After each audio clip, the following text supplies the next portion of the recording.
Welcome back to your destiny. Continuing the story, uncertainty and worry clouded Yule's expression as she steeled herself to approach the castle grounds. Inside the castle halls, noblemen engaged in gossip about the youngest daughter of the Sheen Duke. Concealing her identity beneath a cloak, Yule overhears their conversation, learning that the commotion was allegedly caused by the Tyrant family, recently summoned back to the capital. They speculate whether this could lead to an empress from a royal lineage. Displeased by how quickly the rumor has spread, Yule reflects on the situation. The empire's influence is divided into two prominent factions, the founding dukes and those supported by the empress. Initially, the plan was for the duke's family to have their chosen empress from among their daughters, favored by the previous emperor. However, this plan was abandoned due to Tessa's pursuit of Yule. As a result, their family has been barred from aspiring to the empress's position. Adding to their troubles, rumors circulate that Yule is heading to the palace immediately upon her return.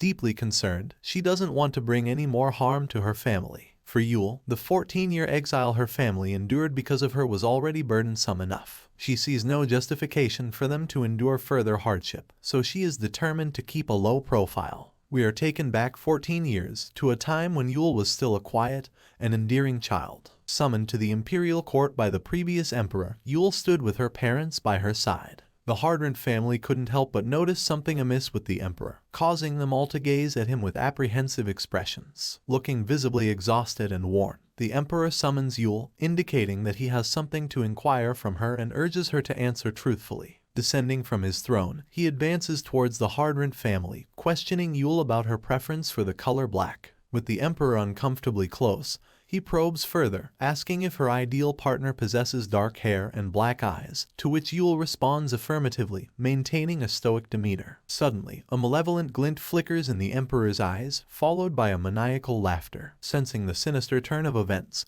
Tessa's mother instinctively shields her from the emperor. The deranged emperor begins ranting, claiming that even the priests have given up on the elf. He asserts that the only name Tess calls out is Yule's and then proceeds to label her as an illegitimate child. Yule's mother intervenes, placing her hand on Yule's shoulder to reassure her safety, while admonishing the emperor from the Northern Empire to mind his words. She vehemently defends Yule's honor, stating that elves are revered symbols of virtue and purity, rendering the accusation of illegitimacy against her daughter, who bears elf blood, utterly baseless. She further asserts that whatever happened to the emperor's son was his own choice, urging the emperor not to take his frustrations out on their innocent daughter. Her words prompt the emperor to react with disbelief, placing his palm to his face in exasperation. With a chilling demeanor, he coldly orders for Yule to be sent to the Barren Lands and locked away for the remainder of her life. Upon hearing this, his father intervenes, refusing to allow Yusinil to be sent away alone. He declares that if his daughter is to be exiled, their entire family will accompany her. The emperor reluctantly concedes to his demands. Before departing the room, the emperor asserts that this is the greatest leniency he can afford to the Tyrant family. This traumatic scene remains etched in the memory of our poor protagonist. Even to this day, Yule recalls every detail of that fateful day vividly. She gazes at the massive door of the hallway, contemplating that she never envisioned herself returning to this place. Despite her return, the atmosphere still feels unpleasant to her. Someone lurks in the shadows, trailing behind her. It's Tess, overhearing Yule's comment about the unsettling atmosphere, leaving him momentarily speechless. Upon reaching the royal library,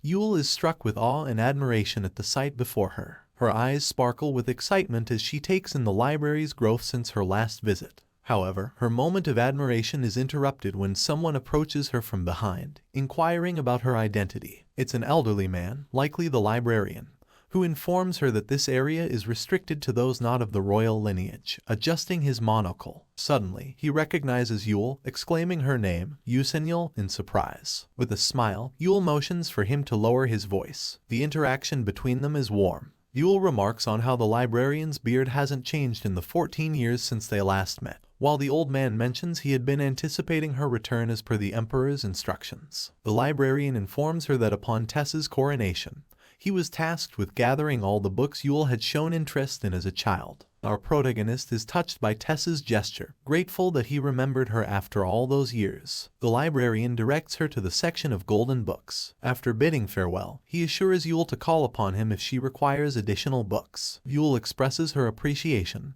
and they part ways. As Yule delves into her studies, the number of books she accumulates grows. With her characteristic elegance and diligence, she peruses the pages of the book she holds, embodying the image of a scholarly individual. Despite her composed exterior, her thoughts wander elsewhere. She reflects on the words of the previous emperor during her exile to the barren lands and Tess's transformation. It troubles her that while Tess remembered her, he left her family stranded in barren lands for a year after becoming emperor, fostering resentment within her. For Yule, life in the barren lands wasn't entirely unbearable. While harsh with perpetual snow, she encountered a skilled swordsman, maintained rigorous training, and enjoyed freedom from noble constraints. However, she couldn't justify her family's unjust exile alongside her. They were innocent bystanders. As the search for magic-related books proves challenging, Yule begins to lose hope of returning to her former world. Despite understanding that Tess wasn't to blame, she struggles to suppress her emotions and cannot simply overlook the past. Suddenly, the infamous prince appears out of nowhere, addressing Yule as Eusenil as he settles beside her. Caught off guard, Yule's expression betrays a sense of repulsion. However, the enigmatic prince simply smiles at her, projecting an air of innocence and aloofness. Yule purposely avoided registering her name and snuck into the library to avoid precisely this situation.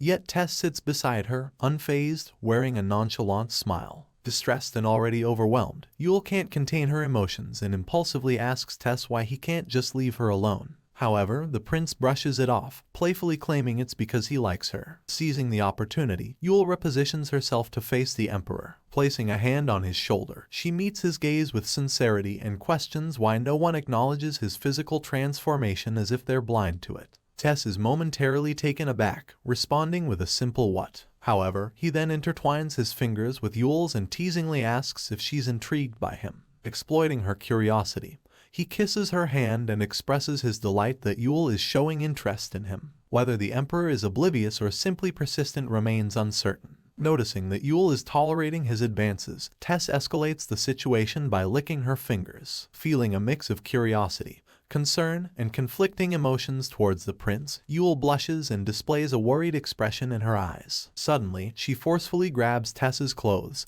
stunning the mischievous prince. Slamming him against the table, she demands that he stop. The emperor is visibly bewildered and dazed by the sudden action. Confused, he looks at Yule, wondering what's happening. Leaning in closer, Yule asserts angrily that she will no longer tolerate his behavior. The two locked eyes in an intense gaze, neither daring to blink. Despite the tension, there's an underlying romantic atmosphere. Time passes, yet the silence remains unbroken until the prince lets out a meek cough. He bursts into laughter, remarking on Yule's newfound strength. Yule brushes off his comment and urges him to stop fooling around. As Yule begins to forget the topic of their conversation, she attempts to disengage from their awkward position. But, true to his mischievous nature, the prince seizes the opportunity and suddenly grabs Yule. His action causes her to lean even closer to him, as he casually mentions that he's quite comfortable where he is. Despite the prince's innocent facade and charming smile, ever since their reunion, he's done nothing but take advantage of her. Yule is clearly reaching the limits of her patience. Suddenly, the library is rocked by a loud shout of enough. The next moment, books and papers are strewn across the floor. Though the exact events are unclear, we see Tess scratching the back of his head in pain.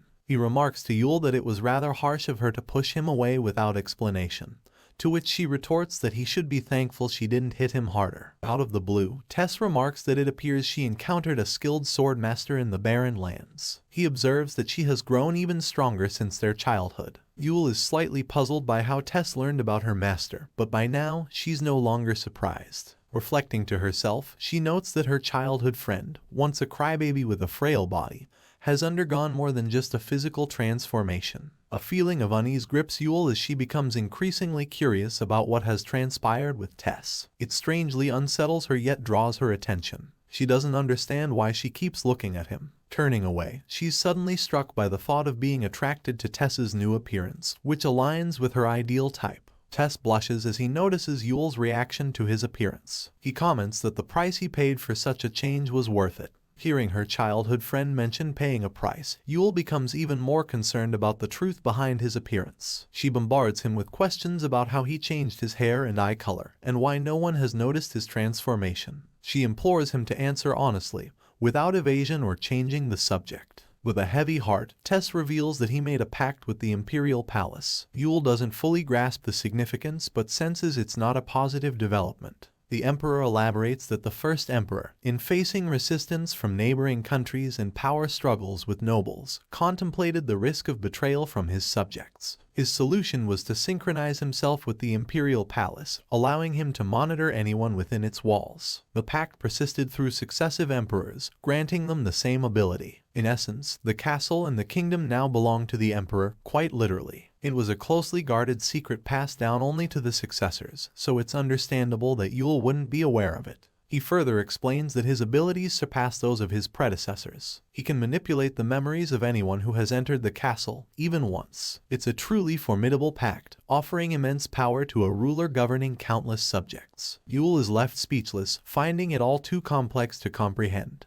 The fact that he discusses such tremendous powers so casually leaves her bewildered. While Yule is lost in thought, Tess maintains a casual smile, as if he hadn't just disclosed a highly confidential piece of information. Now, her question regarding why no one reacted to his change in appearance is answered. All the nobles who attended his coronation entered the castle, allowing him to manipulate their memories. This sudden revelation doesn't alleviate Yule's curiosity, instead, it intensifies it.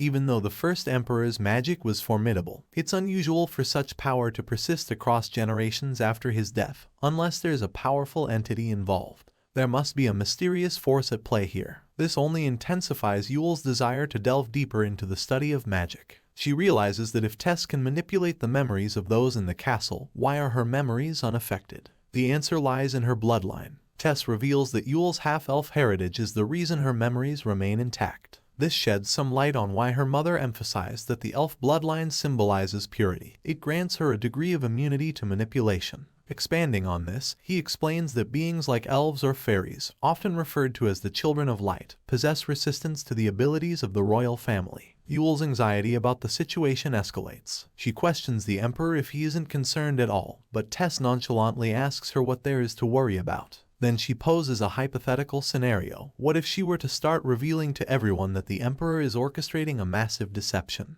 Tess is taken aback, his eyes widening as he stares at her, clearly caught off guard by Yule's unexpected threat. This episode has been quite the roller coaster ride. Who would have guessed that Tess would drop such a bombshell truth? What will happen to their relationship now that the truth is out? And how will Yule approach the enigmatic Emperor from this point forward? Stay tuned for the next installment. Hope you enjoyed this episode. Please continue to support us. As always, it is our destiny to discover new manhwa.